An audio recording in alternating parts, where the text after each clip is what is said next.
مسجد نبوی کی تعمیر ہو جانے کے بعد اللہ کے رسول صلی اللہ علیہ وسلم کے ایک فکر دامن گیر ہوئی، مسجد تو بن گئی ہے، اب مسجد کو آباد کرنے کے لیے مصلی چاہیے، اب مصلیوں کو جمع کرنے کے لیے کوئی چیز ذریعہ چاہیے، کیونکہ ابھی اس وقت اذان فرض نہیں ہوئی تھی، اذان کیا ہے، کیسے کرنا ہے، کیسے دینا ہے، ابھی کچھ پتا نہیں تھا۔ اللہ کے رسول صلی اللہ علیہ وسلم نے کیا کیا، صحابہ کو بلایا، بڑے بڑے صحابہ کو بلایا، میٹنگ رکھی، مشورہ کیا، کئی صحابہ نے کئی قسم کے جوابات دیے کہ ایسا کریں گے تو بہتر ہوگا، ایسا کریں گے تو بہتر ہوگا، کسی بھی طریقے سے صحابہ کو مسجد تک لانا تھا، وقت پر نماز کو قائم کرنا تھا اور وقت پر نماز ادا کرنا تھا۔ اللہ کے رسول صلی اللہ علیہ وسلم آخر میں کیا ہوا، ناخوس بجانا، ناخوس جس کو ہم شنک کہتے ہیں نا، شنک میں بجانا، ناخوس بجانے کا مشورہ وقتیہ طور پر تسلیم کر لیا گیا کہ کل فجر کی نماز میں ناخوس بجایا جائے گا، سارے مصلیوں کو جمع کیا جائے گا۔ اتنے مشورہ ختم ہوا، وقتیہ طور پر اس مشورے کو تسلیم کر لیا گیا تھا۔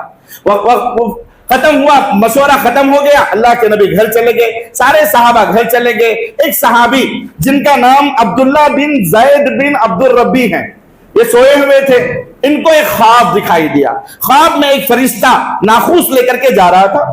ناخوس لے کر کے جا رہا تھا۔ تو عبداللہ ابن عبد الربی نے اس فرشتے سے کہا کہ اے اللہ کے بندے، کیا یہ ناخوس مجھے دو گے؟ اتبیع الناخوس، کیا تم یہ ناخوس مجھے بیچو گے؟ اس فرشتے نے عبداللہ بن عبد الربی سے کہا، عبداللہ بن زید بن عبد الربی سے کہا کہ تم اس کا کیا کرو گے،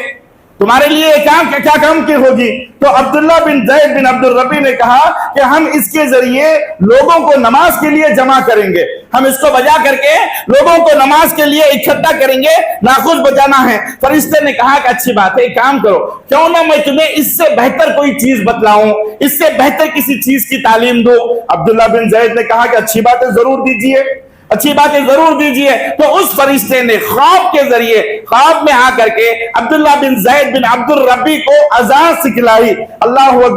اکبر سے لے کر کے لا الہ الا اللہ تک پوری اذان سکھلائی۔ اس کے بعد پوری اذان جیسے ہی صبح وہ نیند سے بیدار ہوئے، فوراً اللہ کے نبی کے پاس دوڑتے ہوئے آئے، آ کر کے پیارے رسول صلی اللہ علیہ وسلم کو یہ خواب بتلایا اور بتایا کہ اللہ کے رسول صلی اللہ علیہ وسلم کل میں نے خواب دیکھا ہے، ایک فرشتہ نما شخص میرے خواب میں آیا تھا اور مجھے یہ کلمات سکھا کر کے گیا ہے، ان کلمات کے ذریعے کہ ہم لوگوں کو جمع کر سکتے ہیں۔ اللہ کے رسول صلی اللہ علیہ وسلم نے وہ سارے کلمات سنے، کہا کہ ہاں تمہارا خواب سچا ہے۔ کیا فرمایا اللہ کے نبی نے؟ ہاں تمہارا خواب سچا ہے، لہذا ایک کام کرو، یہ جو کلمات تم نے سیکھا ہے نا، یہ جا کر کے بلال کو سکھاؤ رضی اللہ تعالیٰ عنہ، اس بلال کو سکھاؤ، اس لیے کہ بلال کی جو آواز ہے نا، یہ تمہاری آواز سے بہت زیادہ بلند ہے۔